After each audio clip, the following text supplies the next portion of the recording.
Vamos dar a palavra à última senhora deputada inscrita nesta ronda. Tem a palavra a senhora deputada Luísa Aldin, do CDS.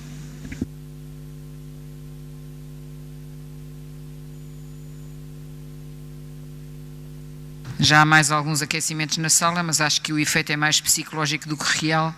Mas seja como for, pelo menos veio uma chamazinha a arder.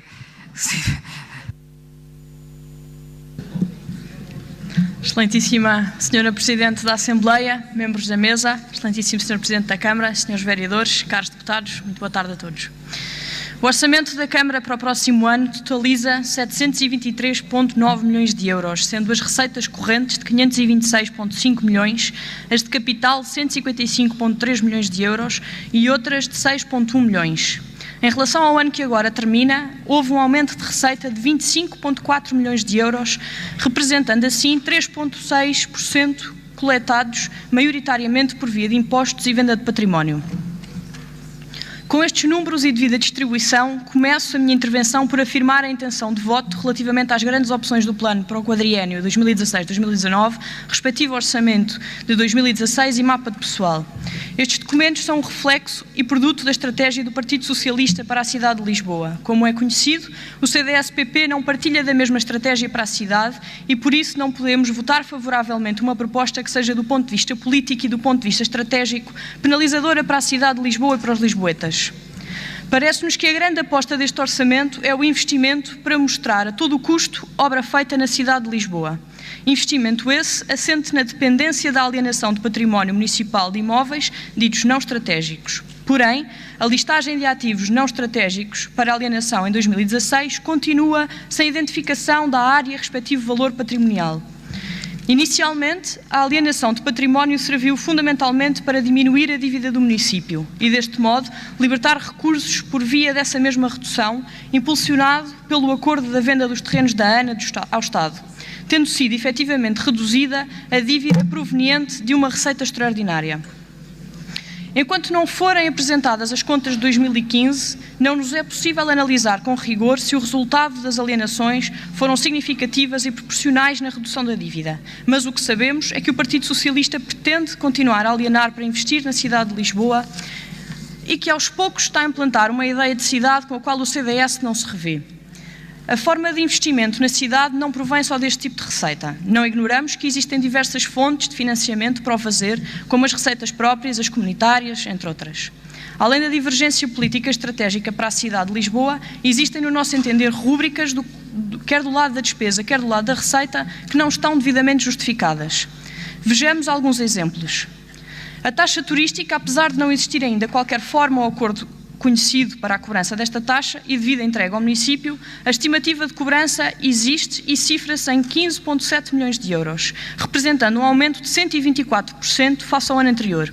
Como se sabe, a ANA Aeroportos não está disponível para continuar a entregar estes fundos ao município de Lisboa. Assim sendo, Sr. Vereador, qual é o plano B ou mesmo qual é o plano C para concretizar o objetivo de cobrança e assegurar a estimativa apresentada neste orçamento? E mais, afinal, quem vai pagar esta taxa? São todos aqueles que vêm dormir a Lisboa? Afinal, qual é o critério? Esta taxa turística será aplicada no Fundo de Desenvolvimento Turístico, que, a ser aplicada, se devia autonomizar no plano de atividades, assim como todos os orçamentos deviam atualizar a lista de identificação de intervenções ou melhorias na cidade por via deste fundo, como já acontece, por exemplo, com o Centro de Congressos de Lisboa, entre outros equipamentos, apresentando o respectivo cronograma de execução. Também não nos é possível aferir o impacto no investimento de fundo para a reabilitação urbana. O CDS defendeu e continua a defender que se devia autonomizar no âmbito do plano de atividades, tal como acontece com o Plano Geral de Drenagem. Por falar em drenagem e em águas, Sr. Vereador das Finanças, na discussão desta proposta em Câmara, assumiu que, de facto, a única taxa que aumenta face a 2015 são a dos resíduos urbanos e saneamento, que, como todos sabemos, são cobrados com base no consumo da água.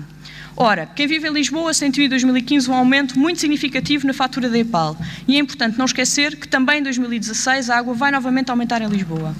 Também estamos com dúvidas quanto à verba inscrita e por definir no montante referente a 128 milhões de euros. Não havendo à data da elaboração do documento garantias da sua concretização, como é que o Executivo assegura a conclusão dos projetos previstos e associados a que está afeta. Gostaríamos também de entender qual a prioridade de execução face a esta cobrança da receita. Até à data, não tem sido prioritário. Existe alguma mudança nesta intenção? E quanto ao saldo de gerência, uma vez que ainda não se apurou o montante exato e caso não se confirme o montante estimado e afete diversas orgânicas municipais, o que não se irá concretizar se o montante for inferior? E quanto aos orçamentos participativos, confirma-se que os fundos não estão a ser utilizados para os projetos vencedores? Se sim, com que fundamentação? Notamos também que a informação que acompanha as grandes opções do plano de 2016 é igual ao de 2015, o que para nós não tem muito sentido ser repetido ano após ano e até ao final do mandato, pelo que o CDS-PP propõe que esta informação seja acompanhada por um cronograma de execução por eixos, permitindo maior transparência e maior rigor na análise. Por fim, gostaríamos de saudar a introdução da medida recente referente ao IMI Famílias, pela qual o município é beneficiado ao incluir esta proposta de lei na sua estratégia, dando mais este incentivo à fixação das jovens famílias ao crescimento das famílias na nossa cidade. Lamentamos ainda assim que tenha sido criada a limitação na aplicabilidade para imóveis com valor superior a 200 mil euros. Bem sabemos que esta medida isolada não trará diretamente mais moradores para Lisboa, mas se acrescida de outras características e outras medidas que o município possa apresentar para que na hora de decidir a população escolha esta cidade. Lisboa precisa de mais moradores, precisa de mais famílias, mais jovens, mais vida. Neste momento as intenções expressas neste orçamento não refletem esta mesma necessidade. Diria mesmo que este orçamento reflete um conjunto de meias intenções e algumas lacunas em áreas primordiais. Propositadas? Talvez não, mas ainda assim suficientes para deixar dúvidas aos que sobre ele se debruçam. Disse.